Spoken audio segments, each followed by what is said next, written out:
क्या दैत्यों के राजा बलि आज भी जीवित हैं? आखिर वो कहाँ रहते हैं? और क्या सचमुच वो कल्कि अवतार का इंतजार कर रहे हैं? आप देख रहे हैं मिस्टीरियस हिंदू।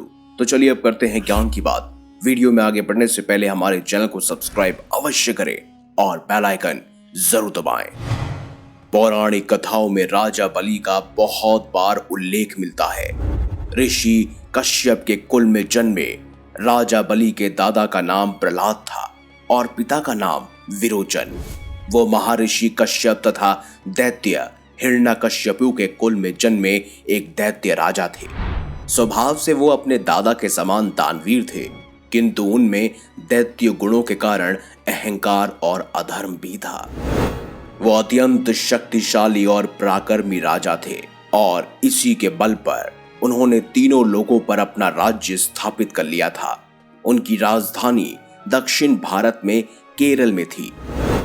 हालांकि वो भगवान विष्णु के भक्त भी थे, लेकिन देवताओं आदियों से ईर्ष्या रखते थे।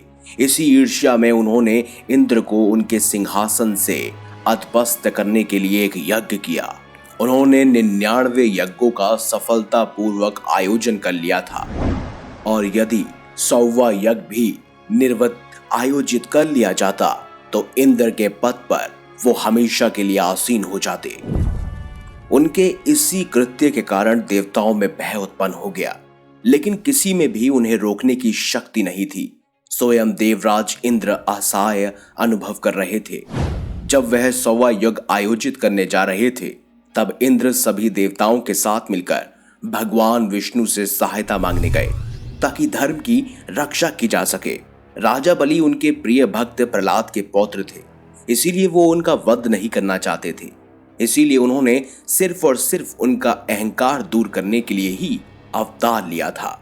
वो अवतार कोई और नहीं बल्कि स्वयं वामन अवतार था, जिन्हें बटुक ब्राह्मण अवतार के रूप में भी जाना जाता है। इसके बाद वे राजा बलि के यज्ञशाला में गए और कुछ मांगने की इच्छा प्रकट की।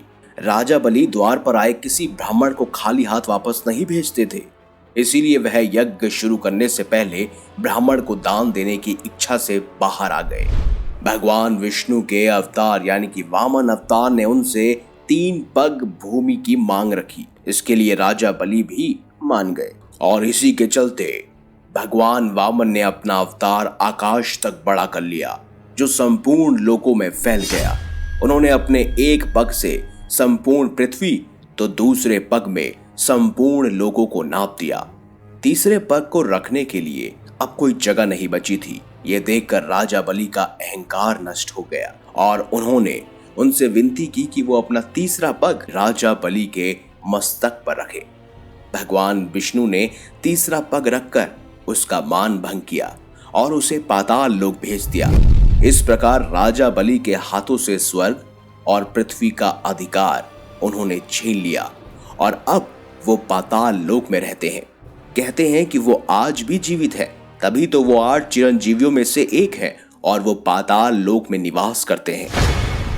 कई सारे किंवदंतियों के अनुसार और स्वयं कई सारे इतिहासकार इस बात को भी प्रमाणित कर चुके हैं कि कल्कि अवतार का इंतजार कोई और नहीं बल्कि स्वयं 8 चिरंजीवी कर रहे हैं और उन्हीं में से एक है राजा बलि, जो उनके साथ मिलकर धर्म की नई रीव रखेंगे और कलयुग के अंत में वो स्वयं कल्कि अवतार की शरण में जाएंगे ताकि उनकी सेना में वो शामिल हो सके और कलि पुरुष का अंत करने में उनकी सहायता कर सके। तो इस बारे में आपके क्या विचार हैं?